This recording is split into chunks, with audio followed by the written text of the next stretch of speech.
Hello everybody, welcome to my book vlog. Today we're going to discuss Anatomy of a Scandal by Sarah Vaughan. Now this book isn't actually published till next month, January 2018, but it has already been causing such a stir in pre-reads that I was quite desperate to get my hands on it. I think if you look on Goodreads already, there's something like 300 reviews and a huge number of these are 5 stars, so I was very keen to read it, particularly as the précis sounded really current, really relevant. The story, the scandal, centres around a rape or an alleged rape. It centres around a guy called James Whitehouse, who is a junior government minister and just happens to be best friends with the Prime Minister Tom. James Whitehouse has been accused of raping his researcher, Olivia.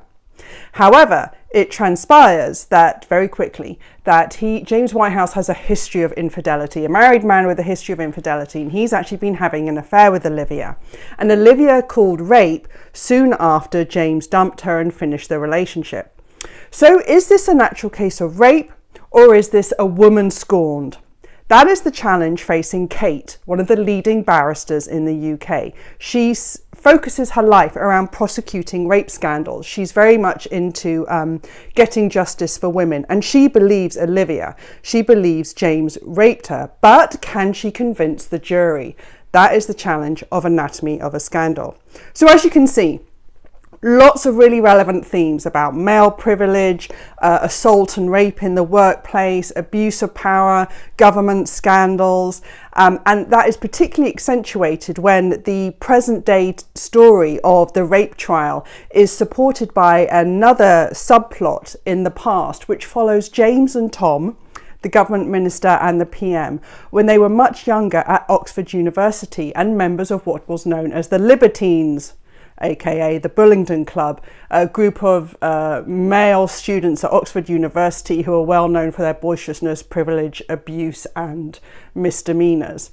So it has lots of all these really current themes wrapped up in it, and of course those two timelines look to converge later in the book.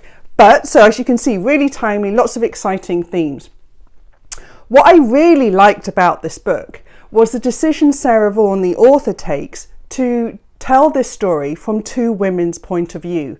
First, from Kate, the barrister, her battles to get the jury to believe Olivia, to persuade them that she was raped, that all these supposed mitigating circumstances do not ever actually mitigate the fact that she was raped. She believes Olivia truthfully. The other character from which the story point of view is told from is Sophie, James's wife. So through her, we see the agonies of a wife.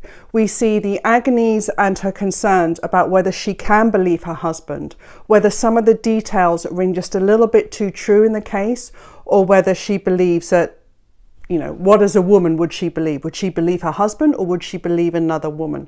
And this decision from Sarah Vaughan is excellent and is probably my favourite part about this book, because I believe that gives a really nice angle to it. And I also think it makes this a very woman-centred book. And I think it's particularly interesting that she didn't tell it from Olivia's point of view, but chose to tell it from the wife and the barristers. I think that's quite unusual. However, that's not to say that I'm completely in love with this book. I did have some real concerns with the writing. As we are seeing this story unfold, both in the past and the present, through these two characters' point of view, what happens is we do get very heavily bogged down into their internal monologues, into their angst, into their to's and fro's and their agonies, and it does go on.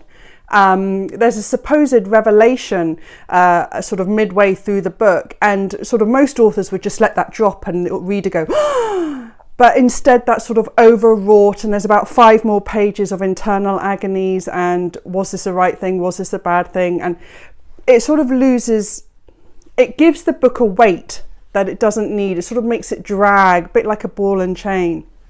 The other issue I had was it's very descriptive. This book is over 400 pages. Most commercial novels are about 350. And I would say that you could slash and burn about 30 or 40 pages of the description. You are told the hair length, eye colour of every character in this book, even if they're peripheral.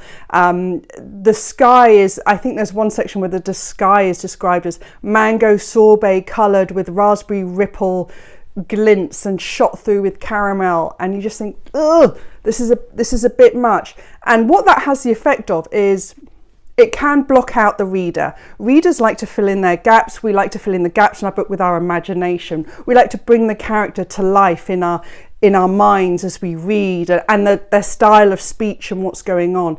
And the problem is, if you do have every single bit of the story, every single piece of description explained to you, it does block us out. It does mean that we're told everything and we don't have the opportunity to let our imaginations fill the gap, which is a real shame. And actually, if you compare that to Combe Tobin, House of Names, which I reviewed earlier this year, he is at the other end. He doesn't describe anything about his characters: hair colour, hair length, eye colour, what they're wearing, what shoes we're wearing, what the path looked like, what a tree looked like. He is the absolute opposite. So it was quite interesting this year to have read a book at both ends of the spectrum. As usual, there's normally a happy medium. But I did find this one more difficult to read because of the amount of description. However, this book has already been causing huge waves, and there's so much buzz about it that I have no doubt that this is going to be hugely popular, much like Little Deaths or The Girls. It's got that real word of mouth hype to it, which I'm sure will do very well. And like I said, it's really timely. However, I would just say, again, as I find I'm saying with quite a few books this year, just manage that hype a little. There's a lot to love in this book, but just from my point of view, there's also some things that you're just going to have to be wary of. But great timely book, really strong piece of commercial fiction. Anatomy of a Scandal, Sarah Vaughan.